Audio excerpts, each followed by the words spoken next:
Hey, what's up, guys? This is JB here with theory11, and we are here on a long overdue roundtable discussion podcast. So, theory11 is 17 years old as of a few months ago. And in the early days of theory11, we used to do these things like weekly, bi weekly, all the time. I think we did over 50, 100 or something like these, maybe 1,000. I just made that up. That's not true. I think it's 100 or something like that of these. We have not done one in a while, so this is long overdue. So thank you guys for submitting questions to this. Thank you guys for listening to this in advance. And it is long overdue. I'm really excited to do more of these, and I'm very excited about who we're talking to today. So if you guys are following the theory11 magic releases specifically, you're probably aware of who this is and what they've created. But I am joined on the podcast today by his very first podcast appearance ever, by the way, from Benjamin Budzak, who's based in LA, correct? Yeah. Are you born in LA, raised in LA, or you moved to LA? No, I'm from the Chicagoland area. I was born and raised for the most part in Naperville.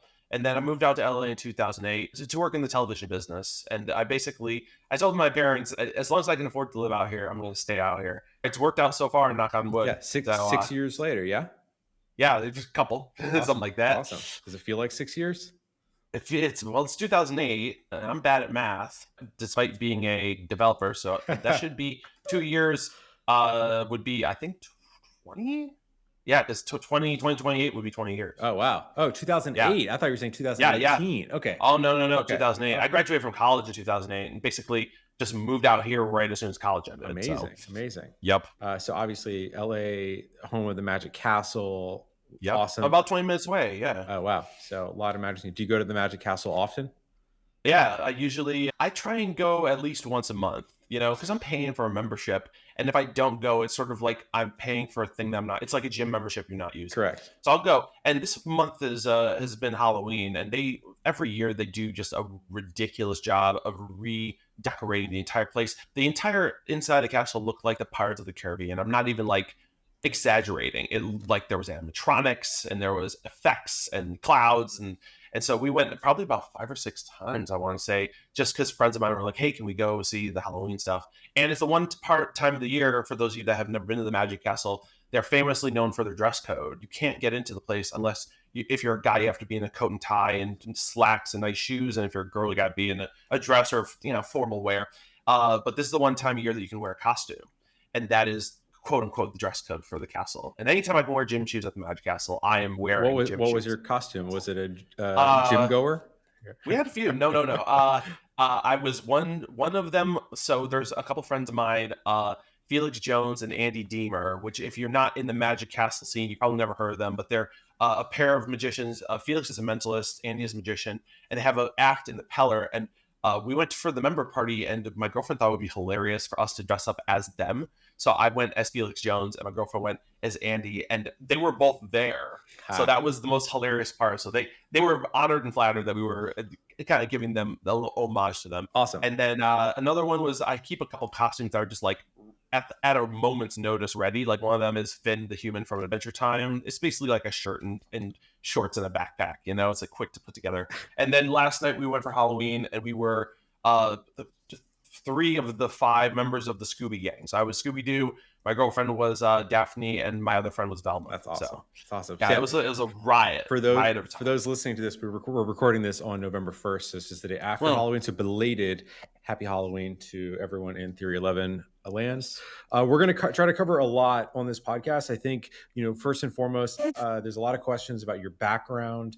We're going to get to that in a moment. I just want to kind of kick things off from the start here to kind of lead with why we're talking to begin with, which is this brilliant, incredible creation that blew all of our minds and theory11, which is Notarized. So can you just talk about, for people that might be unaware listening to this podcast, what is Notarized? What is this most recent release from theory11 and Magic App Land? What does it do? And what was the genesis of this? Yeah, well, Notarized, to kind of talk about the history of it, in the midst of the pandemic, I was working on a tool.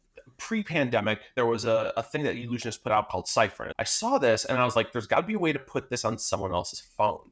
And I was in the middle of working with developers to come up with some sort of web app that you would install and then delete. And the whole process was such a pain to load it and unload it that I just buried the project. There's so many things that I've worked on in ThoughtCast that literally is thousands and thousands of dollars of R&D that you just flush. And for those of you that work on magic stuff, know that you will be working on something, either you'll put in a lot of time or a lot of money or both to get to a dead end. And then you just kind of have to throw the whole thing in the garbage and start over. So that's what I did. And then I try and casually watch the Apple keynotes just to see if there's anything in there that would be useful for us. And this was the year, I think this was iOS 14, 13 or 14, that they announced the app clip.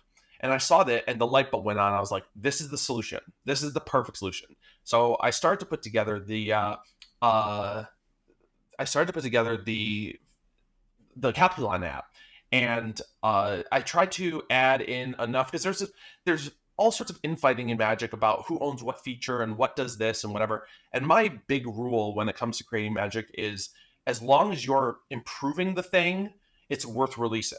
So if you're putting out something that is similar to someone else's product, and all of us are close enough that we can, I can send a message to somebody and say, hey, this is what I'm working on. I don't have to worry about them stealing the idea, But I'm like, if you can do this same trick that Cypher was doing with a borrowed phone, that is a killer trick. That's an improvement. And so I put this trick out, and of course I put it out during the pandemic. The app clip, you have to be you have to do it at the same, like in person. You can't do it over a Zoom call. And everybody was doing Zoom Magic at the time. And so I'm like, you know what? If I don't put this out, someone else will. So I want to be the one to release this. So I put it out, and it was a hit. Like a ton of people use it in their shows. It's funny because it's like the first thing I ever put out. So now that I'm like a little bit more knowledgeable as a developer, I go back and I was like, oh, I got to redo this code and I got to redo this because this was the way I knew how to do it, but not the right way, For people that have no idea, by the way, about not to get into the weeds of the method here, but just yeah. from presentationally, from the spectator's point of view, what does this allow you to do? What is the presentation here? Yeah, I mean, basically, you borrow somebody's phone, open their calculator, and allows you to get a live peek at the numbers. You can force a number. We have some tools that allow you to force the time and date. You can do we call it it's like a type of remainder course. We call it the target number, where you can say, I want this number to be the one that everybody goes to. And you can basically do the trick that normally you'd be doing it on your phone and demonstrating, but you can have everybody in the audience follow along as well. But the whole thing is, it's all this calculator magic that you would normally have to do on your device. You're just borrowing the phone and doing it, right? And so I put this out and it got a pretty good response. And so my brain is thinking, what else can we do? What else from Apple's iOS can we duplicate that would make sense? And so I'm like, why don't we do a notes app? And luckily, my buddy GB, who makes an app called Voila, I was talking to him about this idea, and he's like, to make your life a whole lot easier, I already made a fake notes app. Here's the code. So this is like starting point. I was like, oh, perfect. So I didn't have to like make the UI or do anything. I had to make a lot of changes to it as iOS changed, but the bones of it were there. So I put this together and tried it. And like one of the first people who saw it was David Blaine, and he looked at it and was like, I don't get it. I was like, it's a notes peak, and he's like, I don't get it. I'm like, okay, fine. And I was kind of like, maybe this isn't worth putting out. I'm like, I put enough time and effort into this. I'll put it out. And next thing I know, like everyone, once I launched it, everyone started performing this trick, and it's like it got a bigger response than Calculon got originally. And next thing, and the sign of success is when other people start putting the bones of your trick in their trick. When imitation's the greatest form of flattery, I guess they say. So, and other people start putting my trick in their trick, and I was like, I guess I'm flattered that they're lifting the idea. But the response was so kind of monumental. Next thing I know, I get a call from Worm, and he's like, hey, theory11 is interested in making this a theory11 product, and that's sort of where the ball got rolling on that. And then we kind of joined forces and figured out some of the things that we could do to merge all of our ideas together in one thing. And now it's finally out. What I was so whole process. I remember the first time I saw this. I think it was either Dan White showed me, or someone else in New York magic scene. That's where I am.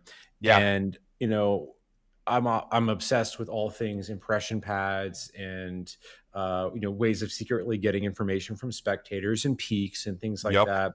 And if you think about it, like an impression pad, is so organic because it's just a notepad or a post-it notepad or a spiral notebook, and it seems so innocent. And magicians listening to this, I'm not going to expose anything, but you know how Yeah. impression pads, there's tons of methods of how those work, and they're Yeah. great, but that requires you carrying around a spiral notebook all day, or you have to carry around a post-it notepad all day, or have to, Yep. or worse. Or And potentially have a thing that a battery could go dead, you know? correct, or something like that. And so what And do you I make impression pads, so, like, yeah, I yeah. get it, you know? And so, what does everyone always have on them, which is their phone? So, Yeah. what struck me so dramatically about Notarized was this was a way of always having essentially an impression pad on you 24 hours a day, 7 days a week. Yeah. The idea of even doing this on the spectator's phone, we'll get into this more in a second when we start getting into questions, but Yeah. Notarized, not only are you able to use your phone, you can do this, but you can also have it completely done on the spectator's phone. So you're having, instead of having the spectator write down a name or a word or a number 1 through 1 billion, whatever you want to Yeah. predict or divine, I guess is a better word for it, you can have them write that in their own notes app on their own phone. And so, That's the power of it at the end of the day, you know, and the real kind of beauty of the whole thing, and this is Couchline and Notarized both because they use the same type of method to get ready, is it takes 5 seconds. It's literally, and we talk about this in the instructions, that you literally borrow the phone, you do a thing that we a described in secret the thing. instructions, secret thing, Yep. and literally 5 seconds later, you're ready to perform. And when you're done, you just close one thing and you're basically clean. You know, it's like Apple kind of gifted the magic world this really powerful tool to load stuff on someone's phone without them knowing, in a Correct. way And that doesn't break any sort of safety, privacy violations or anything like that. yeah, I remember the first time I saw this, and I'm remembering where I was. I was actually backstage at Dan White's show here in New York City called The Magician, and Dan showed this to me, and it was like scary, like the technology of how this works.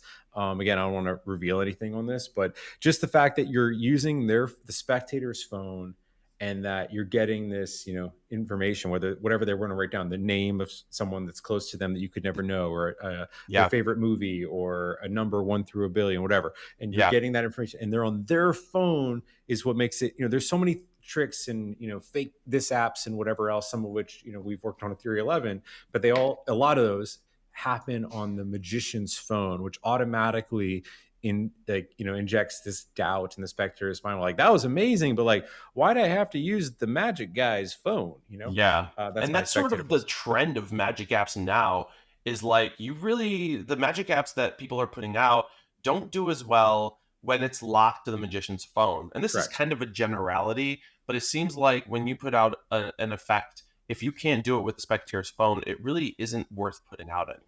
You know, the It's days of, just it's a big roadblock, and I know there's lots of magicians who just are against quote unquote app magic to begin with, because they're like, oh, yep. the spectator is going to think it's a technology trick, or that it uses Siri, or Chat GPT, or whatever. But all those things, all those arguments, a lot of them at least go down the drain when you start using the spectator's own phone, Yeah. and it's in their hands the whole time, or as far as they remember the whole time, and the secret stuff, the secret sauce, all happens on their phone. So that's Yeah. what's, to me, so powerful about Notarized, is that in the spectator's recollection, just in summary, they are, you're asking them to open the Notes app on their own phone. They're writing some information that you could never know in the Notes app on their own phone, just to commit it to memory so that they can't change their mind or forget what Yeah. they wrote down later. And you are able to divine that information that they wrote on their own phone, and you end clean. Yeah. And so, like, Exactly. having that was like the instant light bulb eureka moment in my brain when I saw that performed for me, because A, it fooled the crap out of me, and B, I just, all those arguments and hesitations I have about app magic and magic being too reliant on technology just dissolved, because I was like, it's my phone. This is my phone. So, like, if there's Yep. anything sneaky technology wise, how does that work? It's my phone. So And I what's was so even better excited. is like the theory11 version that released, compared to, because I released this app prior to theory11 sort of re-releasing it, and one of the things we changed makes it like even more secret. So in the previous version, when you would finish the trick, there would still be this sort of notes thing on their phone that the spectator could find if they wanted to. And we made a change to it. And again, I won't get into the details. You just got to buy the trick and read the instructions. You'll see all the details. But there's like a big change with the theory version that changes what the spectator sees on their phone when they leave. So this way, it's even more kind of incognito on their device. And it's I mean the changes that we made to and I say we, I mean me, like I'm the guy that wrote the code for this trick, are substantial enough that like it really changes how you can perform it. Like a friend of mine, Charlie Hewish, gave me an idea to use the phone because I was trying to come up with a way. My biggest worry about anything electronic or app magic related is reliability. And with everything that I release, I try and have some sort of notification to the user, to the magician, when something goes wrong. So that way they'll know as soon as possible so you can change direction or do whatever. And the second thing is to have some sort of a plan B. And even with me, I perform 2 or 3 electronic things in my show, and I have backup plans for those things. And so Charlie came to me, and I've been trying to come up with a way to do this trick without needing the second phone. Because the idea with Notarized is that they go on their phone, they type on their phone in their notes, and then you see it on your phone or your watch or whatever. But what happens if the connection breaks? What happens if your phone's dead? What do you do? And the original idea I had was to have it where when the phone went face down, the screen would flip, would mirror, and then you could use a shiner and pull the shiner underneath to get sort of a manual peek at what's being looked at. And I'm talking to Charlie. He's like, "Hey, I got an idea. There's a way that you could fake the phone locking." And so we came up with this thing, and this is in the theory version if you get it, is where you literally take their phone and you lock their phone, you show the lock screen of their phone, and then you can still get a full peek at everything that's on there. So now you don't even need your phone. You don't need anything else. You literally just borrow their phone and do it. And this was a big reason why people love Calculon so much, is because I personally like the idea of getting the peek without looking at their phone, without touching their phone. But so many magicians would rather just borrow the phone, do the trick, and get all the information off of that device. Now that is in play with Notarized. So you can literally not need your phone at all. Your phone could be dead and in a river, and you can still perform this trick for someone. You literally just borrow their phone and you do this fake, lock sequence, and you get a bonus unlock the phone trick as well as part of it. That is it's just part, because of the way the method works, you can then unlock their phone magically and seem to know their passcode even though you don't really know their passcode. And there's so many other, features and things that we put into the latest version. Being able to collaborate with an accomplice, the Telegram integration, lots of other cool stuff. We'll get into in a second. So I want to get to some questions here. We have so many questions. I think there was like 50, 60 questions submitted from the community here. We're not going to get to all of them. I'm going to cherry pick some favorites. That's not to say these are the best questions, but they're just the ones that stuck out to me the most. First and foremost, and it's also worth mentioning that if somebody is watching this and they got a burning question, I'm like the easiest person to get a hold of, and I'm pretty much an open book when it comes to anything inventing magic. I perform professionally, writing scripts, writing shows, that sort of thing. So literally go to the Thoughtcast Magic website, or if you send an email to Theory, they'll forward it to me. And I'll be more than happy to answer if you have questions outside this podcast, because obviously we're short on time. But, if I have 5 minutes, I'd be more than happy to help whoever's listening to this. The magic is such a small community, and everyone is always so helpful. So it's my little way of giving back, No, it's awesome. So first question here, let's talk about the beginnings here. So questions from Yeti8726. I'm a big fan of Yeti, thermoses. He's saying, nice. I'm joking. How did you discover the art of magic? What was the original genesis of this? Oh, well, let me put it to you this way. Nobody gets into magic because they have too many friends or they're too good at sports. I was a dorky loser kid when I was a kid. And it's funny because most people, when they talk about their influences in magic, they talk about like Copperfield, or they talk about Lance Burton. For me, there was 3 people in magic that like defined what magic was for me. One of them, technically, one of them is Penn and Teller. I consider them one entity. The second was Amazing Jonathan. The third was Rudy Kobe. And I was kind of a child of those early Rudy Kobe specials and all of Amazing Jonathan's early stuff. And my dad actually had like videotape of the old Amazing Jonathan, like live at the Improv specials that they would have on HBO or Comedy Network. And as I was getting into magic, he's like, "Oh, you should watch this. This is an interesting guy who's a magician, but sort of not, and he's really funny." And so I was like, "Oh, this is what magic is."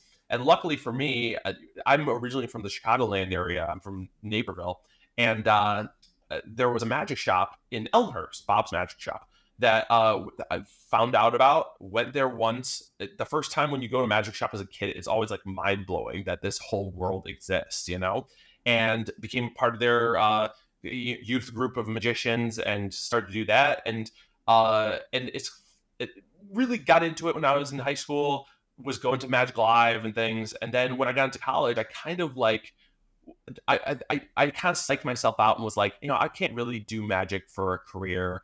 I'm probably going to have to figure out something else. And I really love TV. So I went into television broadcasting, post production. I make animation, graphic design. I do title design, that sort of thing. Did that. And then I moved to California for that job specifically and worked out here. Didn't touch a deck of cards, didn't have any involvement in magic for almost a decade. And then, and this must have been like 2013, 2014, Blaine put out the Real or Magic special. And I had two cousins back home that loved it. And my mom was like, you're pretty good at magic. Why don't you like brush up on your stuff, when you come out to visit for, it was like Christmas or Easter or something, and show your cousins, some of your magic, and you can, bond over magic stuff. And I was like, okay, yeah, that sounds good. And I go back home and I left all my magic stuff, all the props and all the books and everything at home. And I'm going through the closet and I pull the box out and I open it up and like, and the dust comes off the box. And I'm looking through and I had like old Art of Astonishment books and like the mnemonica books and all these old lecture notes. And I was like, well, what in the world did I give up? I couldn't believe it. And so I kind of got back into it. And I basically missed out on magic during the time when they transitioned from like DVDs to downloads. And so I started looking at what was available again and all these downloads. And I was like, and then I started getting introduced into like Daniel Ortiz, and I got introduced into like Darren Brown stuff. And I kind of just fell back into it. And then this was at the same time that Rudy Kobe made his comeback. So he was performing again. And I was like, that was the life goal, was to see him live. And then he's doing a show, and at the end of his show, he's like, oh, by the way, these tickets for my show, if you take them to the Magic Castle, they will be your entrance to the Magic Castle. And I was like, that sounds cool. And I go to the Magic Castle. That place blows your mind as a magician, and you run into people there that are names in magic. It's like there's a magic convention every week at that place. So I was like, I got to get back into this, and did the audition, passed the audition, started to think I was going to be in sort of a full-time performer, but it didn't really work out. Like it's just hard. It's hard to break out in LA. LA is for people who are already established and already have a following and already have stuff happening. It's not a place to be bad. It's a place where people who are already good can be great. And so I was starting kind of from ground zero. But I use the castle as my performing ground. It's one of those places where if you have a membership, you can literally perform anytime during the week for a lay audience. And even to this day, when I have stuff that I'm working on that I just need to put up in front of people to see if it's any good or beta test, I take it to the castle. And I even joke, I'm one of the few people at the castle that takes stuff that I'm hoping it fails. Because if it fails for me, I can take it home, fix it, bring it back. And then once it works enough times in a row, and once I feel comfortable enough performing it, then I package it up and I take it to Magic Live. I sell it to you guys to put into your show. So that's like It's the sort of life like cycle. it's sort of like a Comedy Cellar in New York City Similar, for magic, yeah. And where you see guys like Chris Rock goes there to test out new yup, material and get lots of reps in. you got it. Yeah, and even compared to comedy, it's my comedian friends are jealous because even in LA, and this is New York is the same. If you're a comedian and you're just starting, you're lucky if you can get 3 or 5 minutes, and those 3 or 5 minutes are in front of other comics. So you really can't get a good read on if the material is working or not. But with Magic Castle, you get 20 minutes, and the audience is, I'd say 95% of the time, is all a lay audience. It's all normal human beings. It's a civilian audience. You're not performing in front of other magicians or other comedians or other entertainers per se. Maybe there's an actor in the crowd or something. So you can really get a handle on if the material is good or not. And you can be, it's the place to be bad, when you're just starting, and and I'm sure somebody is going to be like, nobody should be bad at the Magic House. But to be honest with you, it's like I put new stuff in between stuff that I know that's good just to try it, because I know if something goes wrong in the Magic Castle, everyone's going to be like patting me on the back. Everyone, the audience is pre-won for you. Everyone is so stoked to be there and so stoked to see magic. It's You Yeah, know, it's where the best magicians I know go to get reps in, and like that's how a comedian's going to make a good joke to a great you got joke, it. and how even some of the most polished magicians like Justin Willman can do 21 shows at the Magic Castle Yep. and get a huge amount of reps in, and a routine can go from like a rock and a tumbler starting pretty rough, and then you realize, oh, the audience laughed at this, or they reacted better than I thought at this, or they didn't react at all to Yep. this. And then you can only learn, there's only so much you can practice in magic in front of a mirror or in front of a webcam without seeing, hearing face to face the audience's reaction. Yeah. Let's keep going here, because you're talking about Rudy Kobe. There's a question from Stefane H3. I'm assuming this is gonna be a Rudy Kobe thing. What's the first magic trick that you remember that made you go, I want to be serious about magic from now on? Was there Whoa. one thing that just like hit you of like, yo, I still Whoa. remember the first time I saw that? Well, when I was a kid, when you're a kid in the Chicagoland area, the place you start in magic is the Marshall Brodeen 100 trick kit. It's got the plastic cups and balls, and it's got the I remember paddle that. and Yep. the ink to water or whatever. Ball and vase Yeah, and stuff. exactly. Yeah. And it's all fun, but it's all plastic, you know? And so my mom's friend, I call her an aunt, Auntie Annie, lived in Elmhurst by Bob's. And so she would swing by the shop and said, what's a trick that a third grader could do that's still fooling? And Bob showed her a trick, and it was a silk to rope. It was a red silk. You pull it, and it's a rope. And this is in the zeitgeist of magic, so it's okay revealing it, but essentially it's a rope with a core, and the silk is tied on one end. So you just pull the core back, and it shows the silk, and then shows the rope. And this was the first like, oh my god, magic moment that I remember having when she showed this to me. And she's not a magician by any stretch of the imagination, but she performed this trick for me, and I was like, oh my god. And even then, like, and again, being in the Chicagoland area, we had magic masters at Navy Pier that my mom worked downtown, and she would occasionally stop by there and say, hey, what's a trick that I could, that my kid is in the fourth grade or fifth grade, what's something that he could do? And that's where I got into, what are those coins called? Scotch and soda coins, things like Oh that. yes. And so, Classics. and you go there and your mind's blown by that magic shop, so that was like the first thing. And then the first kind of professional magic moment, as far as like developing skill in magic, I was at Magic Live in either 2001 or 2004. And I remember seeing a lecture by Coach Chick Himlot, and he was demonstrating what we now know as the Roadrunner call. And nobody knew what it was. He was just working on it at the time, and he did it. And the air just got sucked out of the room when he showed this deck, red and black separated. And I was like, that is the most astonishing thing I've ever seen in my entire life. And so I literally chased after him after the lecture, and I said, when is that going to be available for us to learn? And he was like, I'm going to put out the DVD in another couple months. Just keep an eye out. It's going to be in every magic shop, so just get it. Obviously, came out, I got it. And I was like in high school at the time, so I had nothing better to do. And I just practiced this Roadrunner call forever and ever and ever. I got it's one of the few card magic moves that I can do really well. And then when I stopped doing magic for a decade, when I got back into it, it was like riding a bike. I could literally pick up a deck of cards and do the Roadrunner call as good, if not better, than I did way back in the day. So, and that's the one thing whenever people come to me, because I teach magic classes, I do private training and that sort of thing, and they say, what do we need to learn to do proficient card magic? That's the first thing I tell people to learn, is learn a good call and learn the Roadrunner call, because a lot of that move by itself, you can do a lot of magic with, but if, let's say, you're performing something with a stack and the stack gets out of order, the last thing you want to do is hold the deck of cards up with the backs of the audience and be doing them, like changing them facing you. It's much better to just hold the cards out and show the cards are mixed and do all the rearranging under with the cull than to do where it just looks like you're not doing anything, like you're just showing the cards off. So that's good advice to anybody that wants to get into card magic. That Roadrunner call DVD is super good. I don't know if Theory sells it, but We don't, but I remember seeing, I think it was at Magic Live or something Yeah, when I was very young, seeing Kostya perform that, and I remember it. So it was one yeah, thing. There was a question. The next question I was actually going to get to was from Will Tupper, cool. but I think you just answered it. He was saying, "Is there a magic product, whether that's a book or a video, that remains one of your all-time favorites or most instrumental in Well, your magic career?" I think you just answered that. Is there that anything is one of other them. than that? Okay, well, 100%. let's That keep, one and let's keep, our Astonishment books. It's crazy of course. how well Yeah. those books have held up over time, and it's so crazy when if you read those books. If you read them, you can see how David Blaine sort of started his career with, because Paul worked with him, and a lot of that stuff was in the Blaine specials. And same thing with the David Berglass book. If you read that book, you can see literally Darren Brown's career in that book, how much influence he had. So those are worth reading if you ever. I mean, there's so much magic to read. Just read as much as you can. That's the best advice I can give anybody.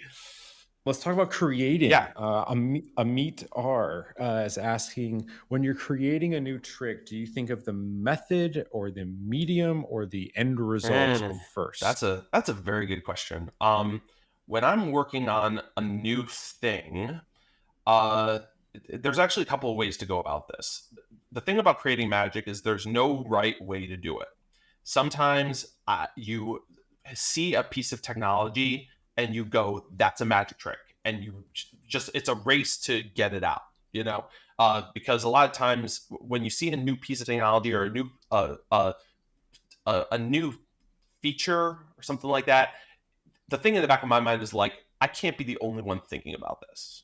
So it's sort of like a race to put out that trick. And I'm not a huge fan of tricks that are like that, because things need time to incubate. And there's this kind of, it's a weird, the rule in magic in general is the first to put it out sort of gets the ownership of it. But there's no intellectual property protection in magic. That's kind of why there's so much crossover, and creators of magic are the only ones that kind of get on each other about stealing features and things like that. And I try and be really good about at least crediting the people that invent specific things in electron. It's so hard to track who invented what in electronic magic because it's moving so fast. Like, new stuff comes out so often, and it's like hard to keep up with all of it. And I have friends of mine that are much younger than me that are much better at that. I can go and be like, "Hey, do you know who created this?" And at least I can keep the record. But my biggest thing, at least when I'm working with magicians who are performing professionals, the problem most magicians have when they are working on their own magic and trying to create shows is that they go in the opposite order. They start with the method, and they think too much about the method. And when they see a really great method, then they're going to try and come up with a trick that works for it and then write a story around that. And it's like a painter who is too obsessed with the brand of paint. Harrison Greenbaum has a whole book about this. And when you're creating magic, you really need to think about what you're trying to say. You have to really think about what you want the audience to leave with first, and then figure out the story that you want to tell that goes with that, and then figure out the trick. And the thing is, when you do it that way, you led yourself to potentially inventing new magic that then you have to come up with a method for, where you have a trick that you're like, "Oh, this trick doesn't exist. I have to come up with how to do it." But yeah, usually when I'm coming up with magic, it's sort of a combination of seeing what's available and what would work, how to exploit it in a magical way, and also sort of uh, this would be cool if it was possible. Like, an example of this is a trick that I was showing a couple of people at Magic Live, and if you're interested in this, give me a shout. But essentially, the effect is it's an Etch-a-Sketch prediction. So literally anything the audience member thinks of, it could be an animal, it could be it could even be a picture of a loved one, obviously a word or something like that.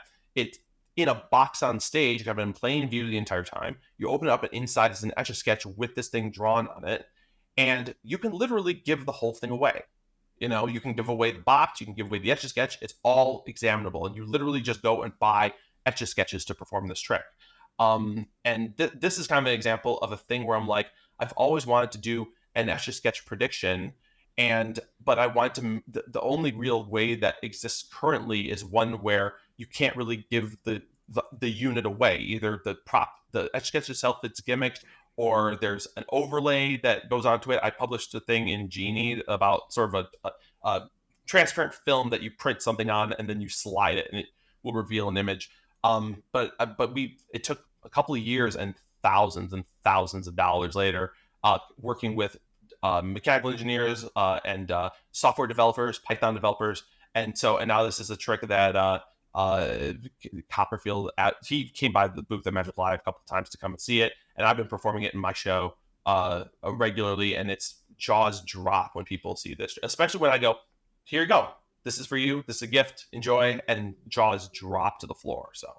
Uh, so hopefully you'll get to see it one of these days. I've been trying to That's awesome. get talk to Dan to do it on Fallon, so maybe you might see it one day Maybe, on Fallon. yeah. Who knows?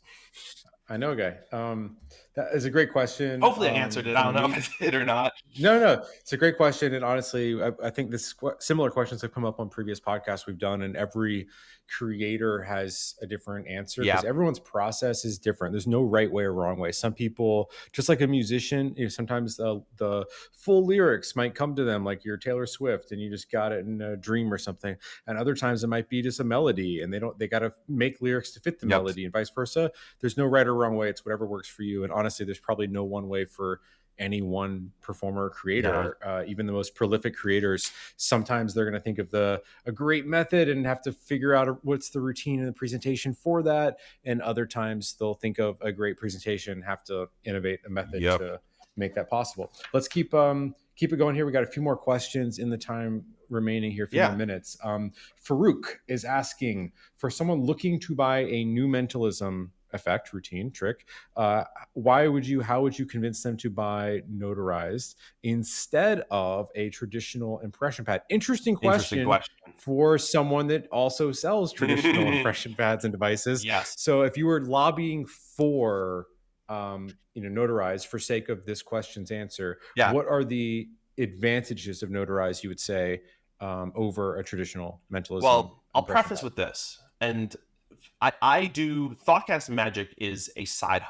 truly a side hustle for me. I have a real job. I'm slowly transitioning to doing magic full time. For those of you that don't know, the entertainment industry in Hollywood has just been down in the dumps for the last couple of years, and my normal clientele has been diminished so much that I'm like, I should probably look into doing magic full time as a real thing, because this work may not come back. It's kind of a scary thing to be thinking in the back of your mind.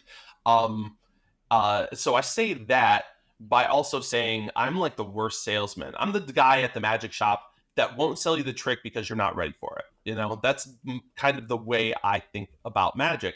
And Michael Weber, his best advice is for anyone who is new to magic, that you are banned from using electronics for 1 year when you start doing magic.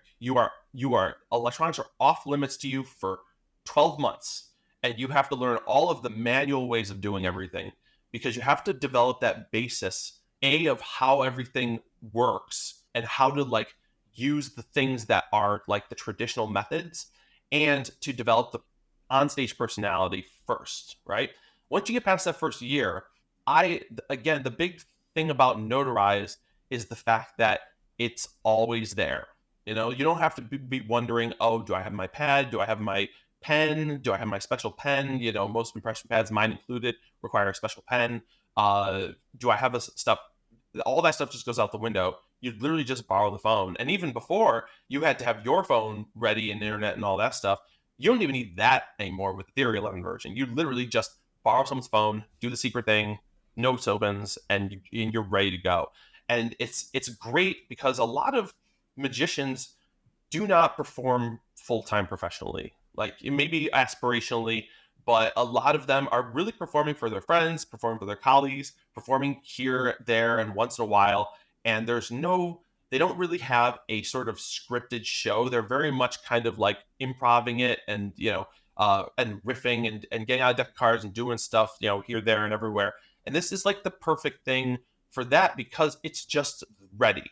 It's just, you can do it. You don't have to worry about setting it up. And the effect is so kind of simple. Like the basic thing that I've been doing when I first started testing Notarized was literally just I'm going to put in a word. I'll give you the phone. You delete the word, put in any word you want, and I'll show you how I influence you to think of the word you thought of. And I do a little bit of A to B translation like this, and a little. And I mean, I have a background in improv. I did UCB for years, so sort of thing doesn't scare me too much. But uh, and I would just kind of just connect the two things in the most ridiculous way possible, and use that as the method. And it's like just the perfect go-to trick when you have no deck of cards, no nothing except, and you don't even have your phone. You can still perform this trick, as long as there's one secret thing you need, but you don't even need that potentially. You just need a URL, and you can do it too. It's an awesome answer. I think you're correct that, the advantage of notarized and having just magic apps in general that enable you to do things on your phone or even the spectator's phone in Yeah, this case, you just always have it on you. It's, there's been times, remember, years ago, when we first released and even, since then, the Rising Card app by Chris Kenner, and, me being at a restaurant with whoever, and I've got nothing yeah, on me, and someone's just like, show me a thing. And if you always have this in your back pocket, like Rising Card app, you can always perform it at a moment's notice. In this case, you're able to divine information from the spectator. That doesn't even have to be a trick in and of itself. That can be one part of something else you're doing over the whole course of a whole, evening. And you have this information yep, now, in your back pocket, maybe not yeah, literally.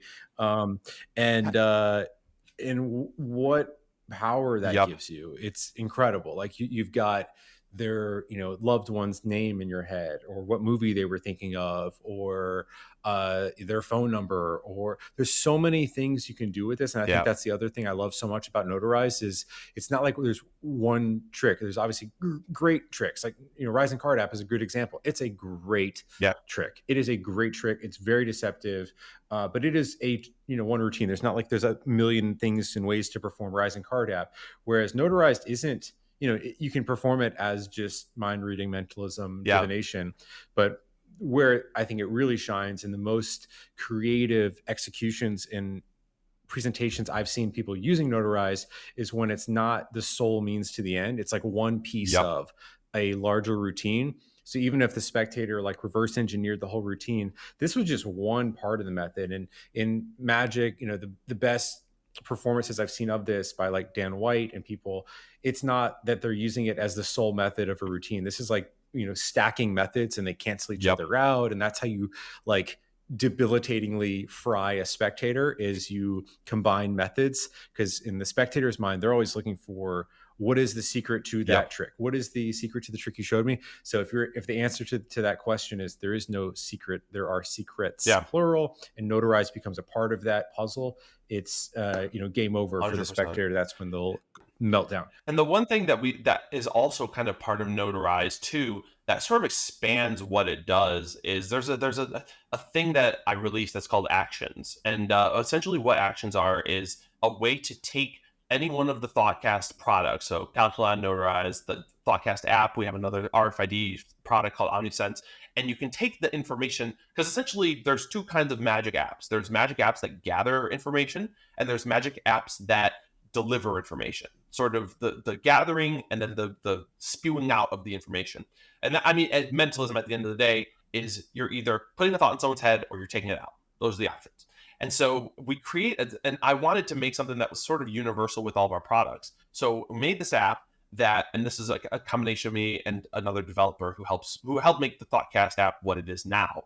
And essentially, it ties into everything else. So if you have another magic app that maybe has been sitting on a shelf for a long time, like a good example would be like Earworm by Mark Kirstein, right? The idea of that trick is any thought of song plays on a spectator's phone, right? Now, instead of having to load that information onto the phone, you can now borrow someone's notes and say, type in the name of a song and an artist of one of your favorite songs, okay? And you borrow another phone and you say, I'm gonna open up a song and I'm gonna like hum it in my head, and I want to see if I can guess the song. And they type it in, and now Notarized will deliver that information to Earworm, and Earworm will then send it to the spectator's phone. So now you can now take these other things that you've kind of like have sat on a shelf and been like, what do I do with this? Now it's a way to, instead of having to input that information to Earworm directly, you can now gather it through Notarized and deliver it to Earworm with the Actions app as sort of the conduit between those two products. And like I said, works with a ton of stuff. You can see all the features on the website, but like we're talking the printers, like Joel Miranda's legacy wallet printer, like a bunch of Kirstein's apps, inject, like the stuff that you guys are using probably for all your stuff, you can now have kind of breathe new life into those with Notarized and Actions as part of the pipeline. It's awesome. All right, so one last question Yeah, here let's go from for it. Signature. End it with a bang here. This is a good Awesome. question. I think tease this up. How do you think the world of magic will continue to change with technology? So with obviously what Notarized enables you to do, where do you see this? You're seeing, you're a tech guy. I'm sure you see everything that Apple's coming out with and Yeah. ChatGPT, the things that technology now enables you to do. And you can have a whole 3-hour conversation with ChatGPT with no latency. Yeah. And it sounds so realistic. Like, what is in your, I know you're not actually a mind reader. You just, you never know. Never know. Are you optimistic? Do you think that there will continue to be the trajectory that's always been, which is that magicians will be the first to adopt, new technology principles? There's a whole, 100%.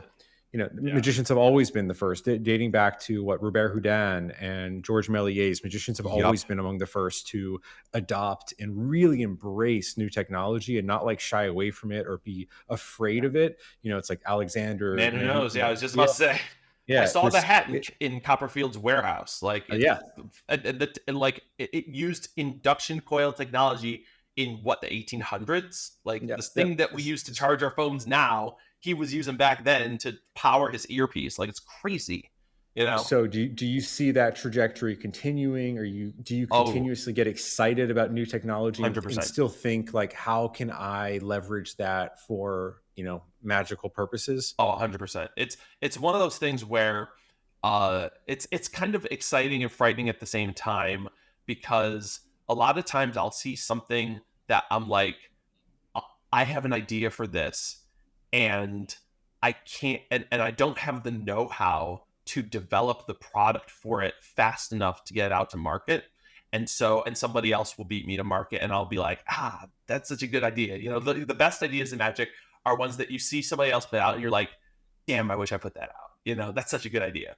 And for technology in general, I think the big kind of opening up with ChatGPT and all these sort of language learning models is that it's allowing people who aren't tech savvy to develop things on their own. And I think that's really a cool ability, because of the fact that a lot of the struggle of magic compared to like a singer or compared to a comedian is we have to build stuff. We have to we have to write the code, we have to build the prop, and you might put all this time into building the thing only to realize it doesn't work or it doesn't fool anybody or whatever else. And so luckily with this, and I'm using ChatGPT when I develop, because of the fact that I started to create stuff for ThoughtCast in 2017, working with developers. And sort of when the pandemic happened, I was like, I'm sitting around, the government is paying me to do nothing. I might as well make good use of the time. And so I literally bought one of those $50 complete iOS training kit off of Udemy. And I did it like a college class, did every lesson, did every exercise, every workshop, every part of it to try and learn how to do it, with the only goal being to be able to look at the code that other people were writing and see if it was good or not, to be able to sort of like tell if I'm getting my value from people that I'm hiring. And when I finished it, sort of Calculon was the first thing that I just produced as a result of doing that class. But now what's ending up happening is, because of the fact that I very much consider myself, and this is like 2020 on, a junior developer, even though I've been doing this semi part-time for that since 2020. There are so many things that I'm like, okay, there's this one thing that I just don't know exactly how to write the code. That the original way to figure it out was to just Google it and look on Stack Overflow and see if somebody has a solution. But now you literally just go to ChatGPT and you say, hey, how do I do XYZ with ABC? And it'll just deliver all the code to you, and then you can just copy and paste it. Does it work every time? No, obviously. But I have at least enough of a background that I can go in and figure out what's not working and change it without too much of a problem. I think this is going to be the big door to open for everybody that has an idea but doesn't potentially have the funding or potentially have the know-how to build it, that they can at least put together the prototype and perform it without having to go through the hoops of having to hire developers and pay thousands of dollars to get something built, to see if it's worth pursuing. And then if they do it and it's worth pursuing, then they can go down the road of hiring the developers, building the real thing, and doing the thing. And Yeah. it'll create some interesting uh, uh, possibly more polished magic as a result. The future, nobody knows what the future holds at this point, but yeah, I'll try to be as optimistic as possible about it. No, I think like circling back to one of your answers from Yeah, earlier about the magic castle and being able to rapidly test out new material and seeing if it works or not, and not being afraid of, failing or chipping away at something like a sculpture, making it better and better over time. Having, AI functionality like that to apply the same principles to like app-based magic or technology-based magic tricks. Because like even if you can use ChatGPT and OpenAI to create a magic app that works 70% of the time, just enough you can like see if it works. yep, Like if it takes you 20 minutes to get a rapid proof of concept that you're like, I know this is not bulletproof yet, I would never sell this, but at least I just wanted to see it. I want to perform it for my friends at dinner tonight and see if this works. Having like AI based technology innovation, being able to create magic apps and magic, web apps even, that do things like that would otherwise have been impossible. You can't rapidly prototype something like you can like a card magic trick where you can make a gaff, yep, in an afternoon and see if it works. Now you can apply that same rapid prototyping, trial and error to technology based magic. And I think that's a game yeah, changer. The more and more that becomes, public knowledge and publicly accessible and so inexpensive. yeah. For $20 a month, you can get a open AI membership right Yeah, now. and the thing that I'm seeing more and more, which is kind of neat, is people are utilizing that there's an app in iOS called Shortcuts. That's essentially, I call it coding for babies, because it's like it is the foundation principles of development, but in a way If that this, then do it pretty this. much, If yeah. this, then that. It's Yeah. just a lot of like block. If this happens, do this. Exactly. And so a lot of times when somebody comes to me and says, "Hey, this is my idea," my advice to them is build the prototype in Shortcuts first. And then if that works and if it's worth doing, then you can roll it out as an actual app and make it something that is polished and professional and ready to sell. So that's like a great foundational tool. And there's something Kim Morelli was talking about. I can't think of the name of it. I have to look, but there's essentially like an it's not, it's kind of like one step up from Shortcuts that allows you to build web apps that are more, they're not fully feature filled, but they're sort of, they have a lot of functionality to them that you can build potentially something like a Epsilon or Notarized, just a very bare bones version, just to see if it's right. And then obviously if if it works, then you can move on, but it won't have all the features. That's the one thing that I learned about creating stuff for the general magic market and development, is that there's so many things that you don't think about that you have to consider when you're making a trick for release. That's an iOS app. Things like saving settings. Like the settings don't just get saved by default. You have to set all that up manually. Talking to cloud servers, any sort of data IO, all that has to be set up. Error messages, like whenever there's an error message, you have to be verbose with the error messages. And even with the one of the things I did under the hood with the Notarized app is every error message, I put an error code on it. So should somebody hit an error message, it'll say contact support and give them XYZ error code. And I can then just So go you in know the what's app and see happening. which Yeah. error message sprung up. So yeah, Yep. it's crazy, because like if you're making something just for yourself, you're only going to use it in this one use case and that's it.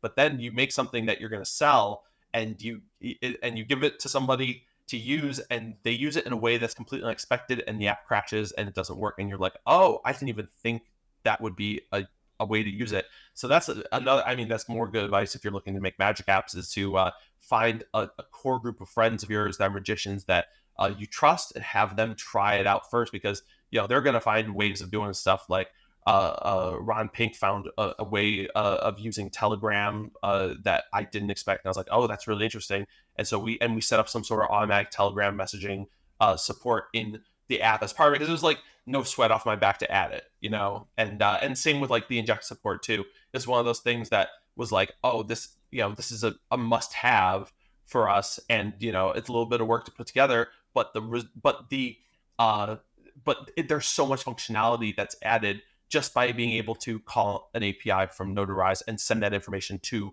the API, or gather it from the API. Again, connecting it with inject, wikitest, and all those other tricks. It's just another sort of piece in the puzzle of the overall effect that you're trying to build, that you can then make it more deceptive through using Notarized. So Yeah, I think that's kind of buttressing what yeah, I said earlier. It's just Notarized is like a yeah, toolbox where there's so many things you can do with this. You can use it just out of the box and perform it as a divination effect, but there's so many things, and not to mention the integrations that you can do with it as this ultimate weapon you've yeah. got in your And I pocket at mean, all that's like times. my mantra is, when I build this stuff, I build it for me. And when I build a magic trick, I want a thing that does as much stuff as possible. And I mean, we all know of all these magic apps that do one thing, and you're like, okay, I did the trick. That's nice. But I always like building stuff that you can then go back to and use in a different way for a different trick, and still have the same thing. Still, and not have to go buy another trick. You can then use this thing in different ways, and like constantly put it into your show in a different way that sort of breathes new life into it. That's always been like the goal for me, is to really have as much functionality as possible. So each thing, if you think about every product that Thoughtcast has released in the general sense, there's a few things that this doesn't apply to, but in the general sense, every trick is like, it's like a thumb tip. you know the things you can do with it are sort of limited only by your imagination, and there's so many options that I think that's the one thing is, sometimes people who aren't really tech savvy get scared. And so the kind of balance with that, I whenever I develop stuff, I try and make it as simple as possible. There's no It's not by accident that the UI of all the Thoughtcast products looks exactly the same and works exactly the same. So if you own the Thoughtcast impression pad and you buy Notarized, the buttons are basically the same. They're in the same spot. The instructions are in the same spot. So that way you don't have to kind of learn the UI and figure it out. It's just really easy to use. And but yeah, that's the one thing that magicians, the ones that are sort of tech shy, are always sort of are overwhelmed with all the things you can do, that they don't know what to do with it. And for those of you that fall into this category, my best advice is to get it and just try it, just the way we give you a bunch of routines that work right out of the box, but just to try it out and see if it's sort of the right fit for you, knowing that you can go back and make changes and change your routine and change how the app works to make it fit whatever you want it to do, uh, without having to worry about it being like overly I'm complex. excited for you guys listening to this to play with this. It's so It's so fun. It's fun, and so it's fun. so powerful. There's so many things you can do with this. I'm really proud of it. Thankful that we were able Yeah. to be a part of it here with Ben. I'm thankful. Likewise, Thank likewise. you to for jumping on the podcast today. Thank you. What a Yeah, and blast. thank you for you guys listening to this, and all the members who posted questions in the forums. There's a lot more I wrote down, like Braden 0309 had a great question, but we didn't have time to go through all of these. We tried to get through as much as we could, but feel free to post Yeah. questions in the forums. Ben and I check all the time, and like Ben said, he's very accessible. Yeah. Um, And we have a podcast Facebook group. It's open to anybody who's a magician. You don't need to be a customer or anything. Just hit the join button. Just mention, that you're not a customer. There's a couple questions in there, but I usually say yes to anybody that is like magic, or at least interested. So, and that's a spot that you can come to. But like I said, I'm so easy to get a hold of. Hello@thoughtcastmagic.com is go straight to me. So like I said, if you ever have a question, or if you're like, I have an idea for something and I want to figure out how to make it, I'd be more than happy to give you some unfiltered advice on how to actually produce it, whether I'm the guy that helps you produce it or not. Because like I always it's the things that get in my way. It's like you don't know what you don't know, you know, and anytime I can fill in the gap for someone to help them, I'm totally down. Magic is a small community, and at the end of the day, we all kind of have to help each other to get the thing we want out of it. So I love talking about this stuff with people, Yeah. obviously doing the podcast, you know? No, it's So super yeah, inspiring, and obviously, like, that spirit of community and, like, rising tide raises all ships, I think, is how we continue to 100%. progress and innovate as an art form. I mean, certainly, Notarized built on top of the shoulders of other impression pads and routines and other things that have come before this, low tech, concepts that have come before Mhm. this. So I'm excited to see where the future holds here. Thank you again, Ben. This has been awesome. We will get this No posted very worries. soon. We'll chat more with you guys soon. Thank you again to every member who is listening to this, and more to come. Thanks so much. Thanks again, man. Awesome.